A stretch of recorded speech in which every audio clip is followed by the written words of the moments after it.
Namo Buddhaya. Halo teman-teman, apa kabarnya? Selamat datang di pembelajaran tematik kelas 1. Mari kita mulai pembelajaran kita hari ini.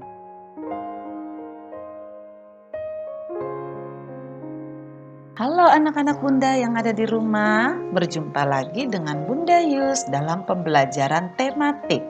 Kali ini kita akan belajar tema yang ke-7 tentang benda, hewan, dan tanaman di sekitarku. Subtema yang akan kita pelajari adalah subtema 1 tentang benda hidup dan benda tak hidup di sekitarku. Benda hidup dan benda tak hidup. Teman-teman, pernahkah kalian mendengar apa itu benda hidup? Nah, benda hidup disebut juga makhluk hidup. Ciri makhluk hidup yang pertama, bertumbuh, bergerak sendiri, bernapas, dan memerlukan makan. Contoh benda hidup, semua jenis hewan, manusia, dan semua jenis tumbuhan.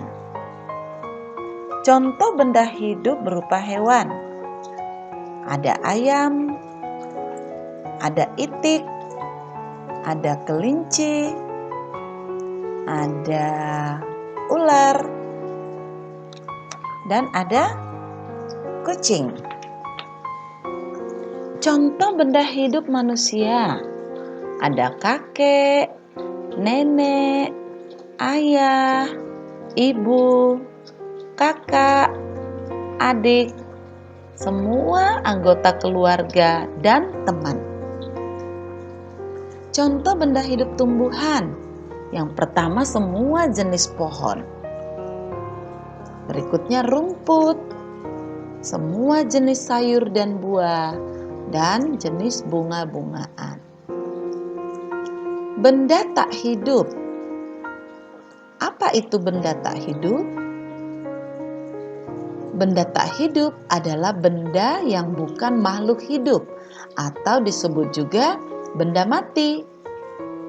Ciri benda mati atau makhluk tak hidup: tidak dapat tumbuh, tidak dapat bergerak sendiri, dan tidak memerlukan makanan.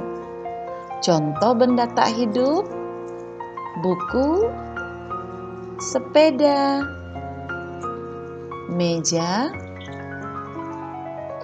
baju. Menentukan benda hidup dan tak hidup. Lihat, ada soal ini, nanti kalian warnai pilihan jawabannya ya. Yang pertama ada gambar burung. Burung bisa bergerak. Burung memerlukan makan dan burung bertumbuh.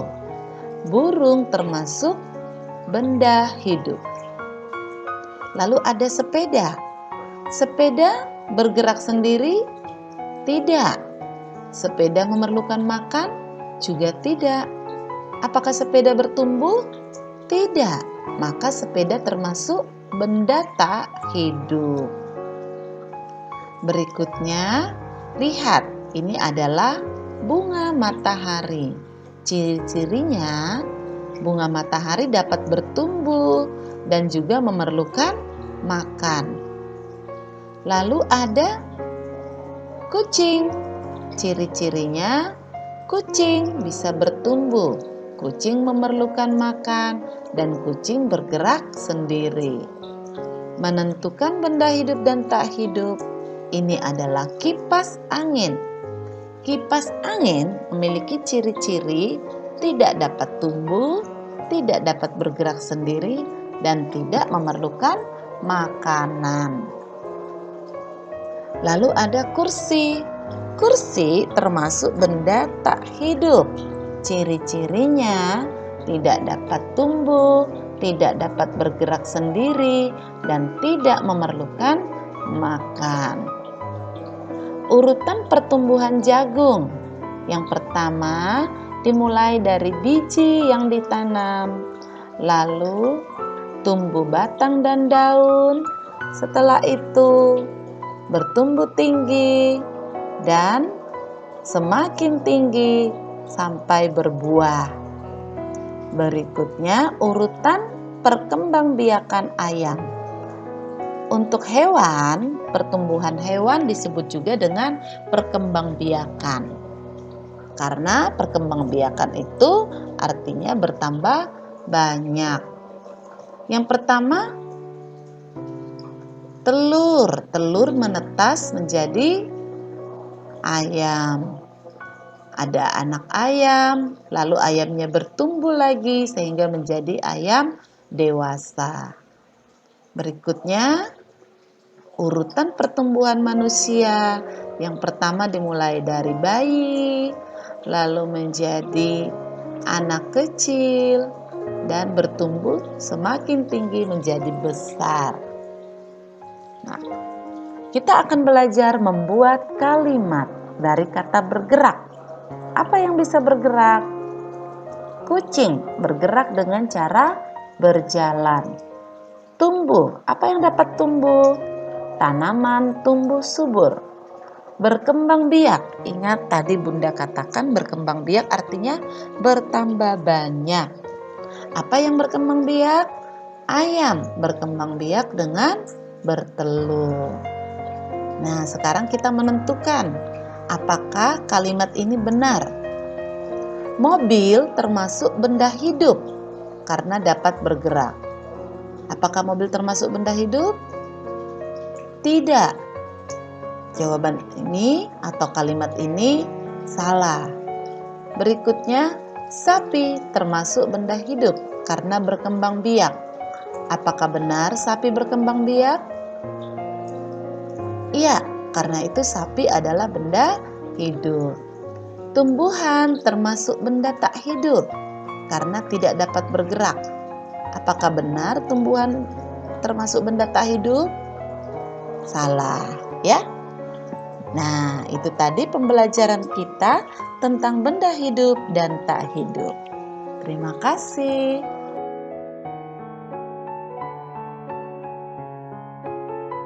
Sila keempat Pancasila. Teman-teman, apakah masih ingat bunyi dan juga simbol dari sila keempat Pancasila? Jika belum, mari kita melihat bersama-sama dan mari kita belajar bersama-sama kembali. Bunyi sila keempat Pancasila. Kerakyatan yang dipimpin oleh hikmat kebijaksanaan dalam permusyawaratan perwakilan. Dan untuk simbol sila keempat Pancasila adalah kepala banteng. Perhatikan kata yang sudah Bunda acak dari sila keempat berikut ini. Tugas kita adalah susunlah kata-kata berikut menjadi bunyi sila keempat yang benar. Jika teman-teman sudah hafal sila keempat Pancasila, maka dapat kita jawab kerakyatan yang dipimpin oleh hikmat kebijaksanaan dalam permusyawaratan perwakilan. Dan selanjutnya, lingkarilah yang merupakan simbol sila keempat Pancasila. Nah, teman-teman masih ingat tidak simbol keempat Pancasila? Ya, simbol keempat Pancasila adalah kepala banteng.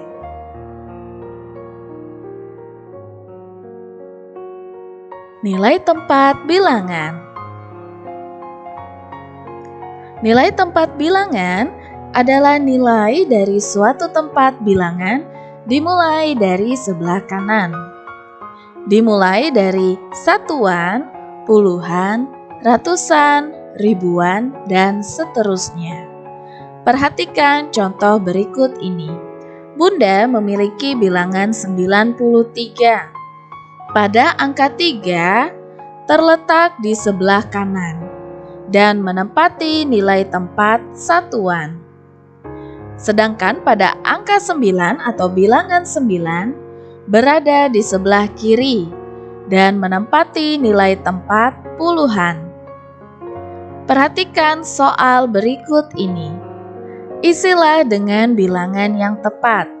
Pada gambar yang pertama, yang ada diberi lingkaran berwarna merah, terdapat 4 tumpukan kotak yang masing-masing tumpukan berjumlah 10. Karena memiliki 4 tumpukan, maka berjumlah 40. Jadi, pada kotak puluhan, kita dapat menuliskan angka 4 atau bilangan 4. Karena sudah ada bantuan kata puluhan, jadi kita cukup menuliskan bilangan 4 saja ya teman-teman. Selanjutnya pada lingkaran merah yang kedua, terdapat kotak masing-masing berjumlah 8. Jadi pada kotak satuan kita dapat menuliskan bilangan 8. Bilangan yang terbentuk adalah bilangan 48. Soal berikutnya, isilah dengan bilangan yang tepat. Pada lingkaran merah yang pertama, terdapat 6 tumpukan kotak yang masing-masing tumpukan berjumlah 10. Karena ada 6 tumpukan, maka berjumlah 60. Pada kotak puluhan, dapat kita menuliskan dengan bilangan atau angka 6. Karena sudah ada kata bantu puluhan, jadi kita cukup menuliskan bilangan 6 saja ya teman-teman. Dan pada kotak yang berjumlah satuan, berjumlah 3 kotak. Pada kotak satuan kita dapat menuliskan bilangan atau angka 3. Dan bilangan yang terbentuk adalah bilangan 63. Soal berikutnya, isilah titik-titik dengan bilangan yang tepat. Pada angka 8 menempati nilai tempat puluhan. Jadi, jika tidak ada kata bantu puluhan, maka kita menuliskan bilangan 80.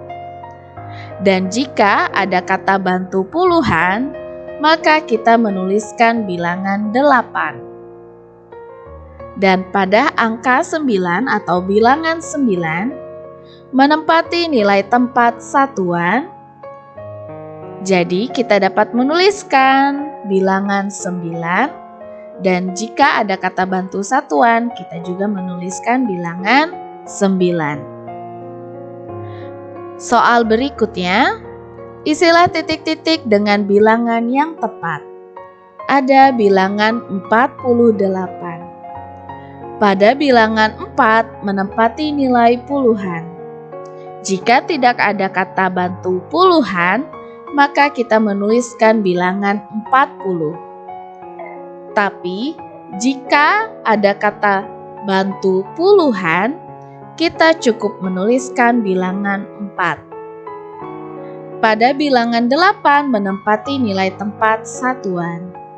Jadi dapat kita tulis bilangan 8. Dan jika ada kata bantu satuan, kita juga menuliskan bilangan 8. Buatlah 3 bilangan 2 angka menggunakan angka berikut. Ada angka 7, 8, dan 9.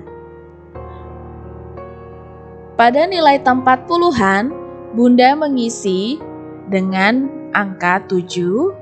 Dan pada nilai tempat satuan, Bunda menuliskan angka 8. Dan bilangan yang terbentuk 78. Dengan nama bilangan 78. Yang kedua, pada nilai tempat puluhan, Bunda menuliskan angka 8. Pada nilai tempat satuan, Bunda menuliskan angka 9. Dan bilangan yang terbentuk bilangan 89 dengan nama bilangan 89. Pada nilai tempat puluhan, Bunda menuliskan angka atau bilangan 9. Pada nilai tempat satuan, Bunda menuliskan angka atau bilangan 7. Dan bilangan yang terbentuk adalah bilangan 97. Dengan nama bilangan 97.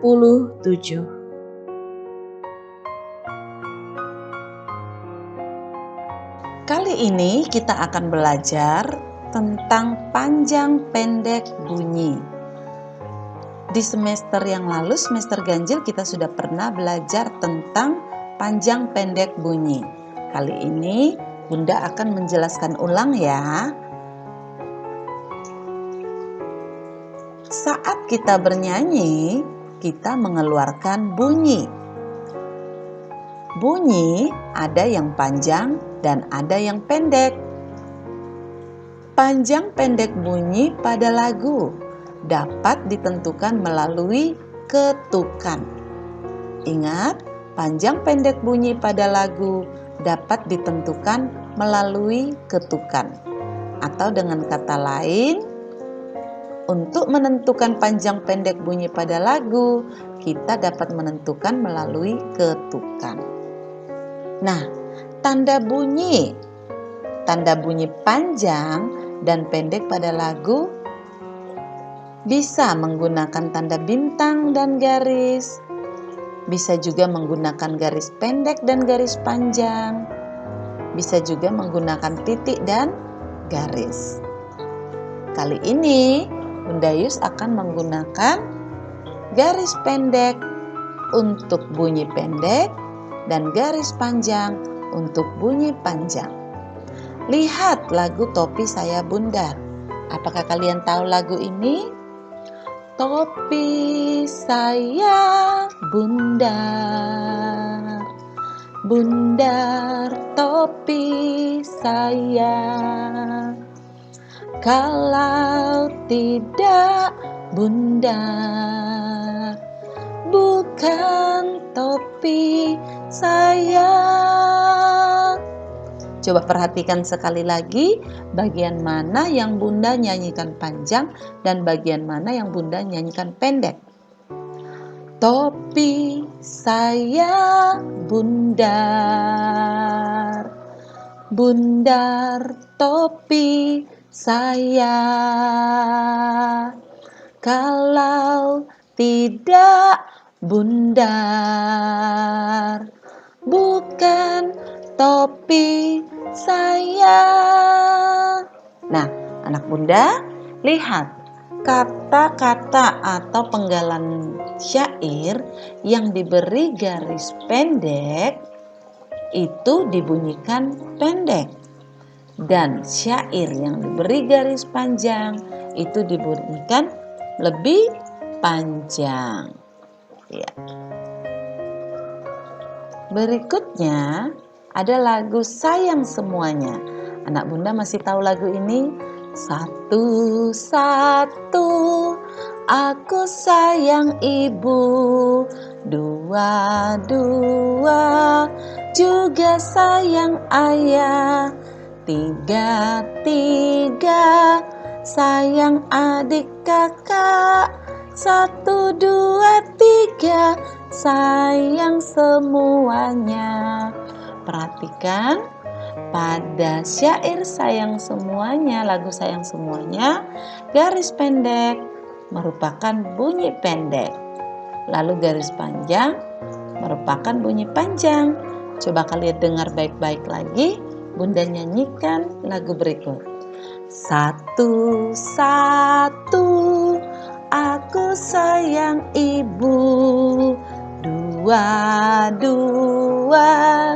juga sayang ayah, tiga-tiga sayang adik kakak, 1, 2, 3 sayang semuanya. Ya, itu tadi pembelajaran tentang bunyi panjang dan bunyi pendek pada sebuah lagu. Selamat belajar. Teman-teman ingat ya, untuk selalu menjaga kesehatan supaya tidak mudah sakit, oke?